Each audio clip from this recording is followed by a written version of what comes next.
Good afternoon, everybody, and welcome back to Hybrid Driven. Now, we're going to take a little bit of a departure from hybrids or the Toyota Prius, which I have coming, to take a look at the Honda real quick. I've got it sitting over there charging. I like to take it out, run it around the block a couple of times, once a week or something like that, just to keep the battery and the fluids circulating and all that kind of stuff. I am waiting, it is in storage, if you will, because I don't want to chance anything happening to it or putting more miles and wear on it until I trade it off on the new Prius. So what I'm going to do, first of all, I do have it hooked up to a trickle charger down here, and you can see it's got a green bar on it. That means that it's fully charged. That's a good thing. So first thing that we're going to do is unplug it. I could just turn off the strip, I guess, but we're going to go ahead and just unplug it. And then I'm going to go ahead and disconnect it from the battery because we're going to take it out for a ride. So you always want to go, I guess, positive first and then negative. Go ahead and close the clamp on there, and that's it. I love trickle chargers. They're so simple. And once you actually have them set up, it's pretty easy to mess with them. Now, we got to keep the hood clean, so we're going to use a cloth to shut the hood. I don't want to get any fingerprints on it. Even though it is covered in dust right now, it's still clean. So, let's go ahead, close it up. And then, I have this little, I'll show you this for no particular reason. It's just a holder that I'm going to sit on the dash.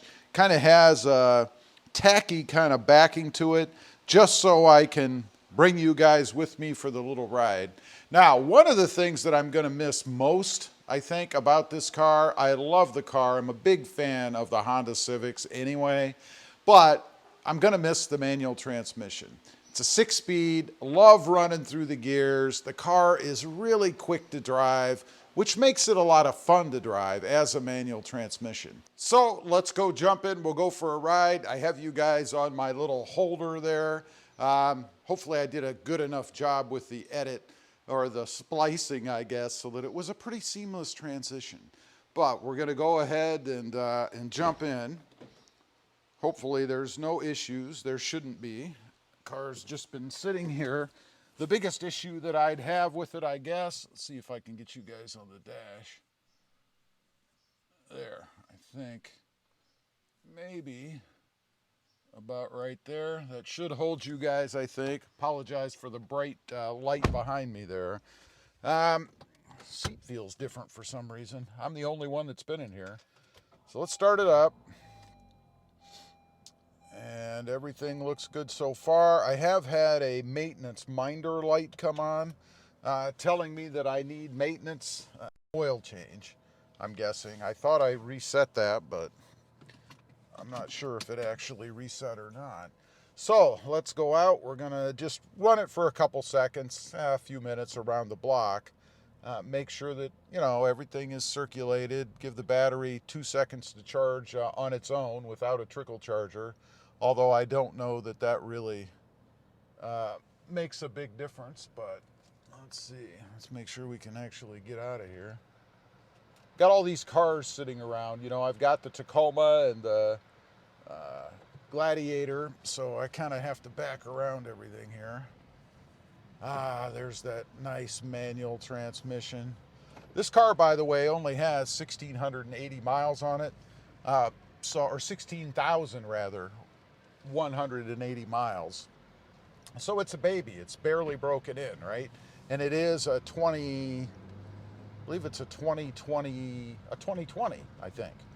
Pretty sure. Could be a 2021. I don't even remember anymore.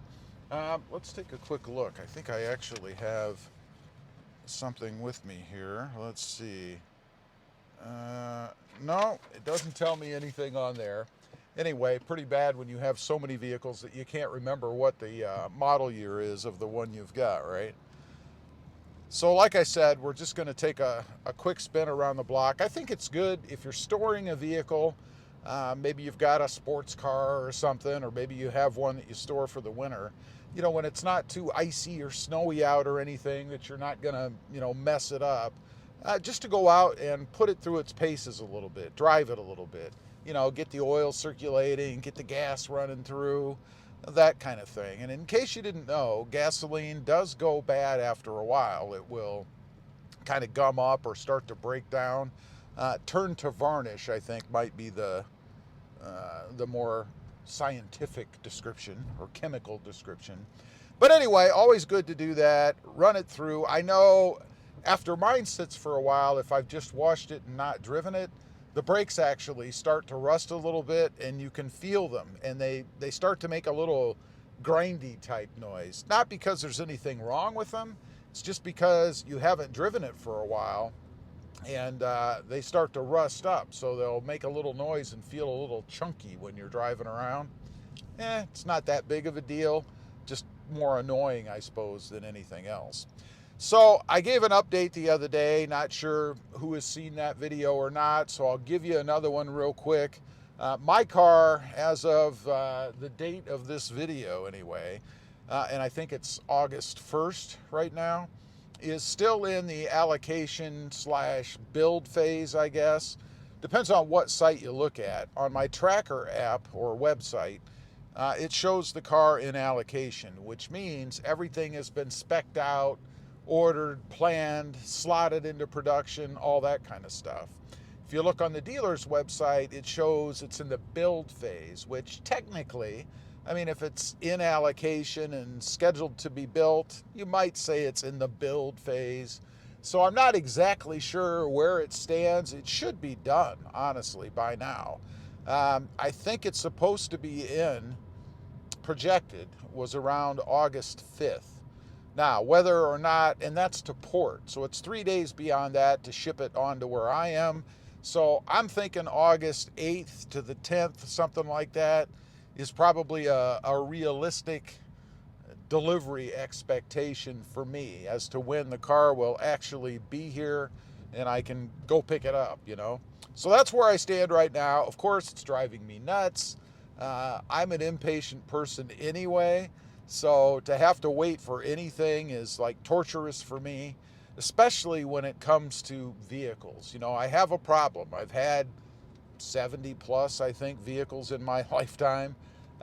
So I don't do good at waiting, and I like to flip them when I want to flip them. And it's time to flip the Honda, even though I love this car. I highly recommend it. It doesn't have to be the manual either. If you're looking for a second car or maybe something a little bit better on gas, you know, this thing is right now showing 30.4 miles per gallon. So it's doing really, really well.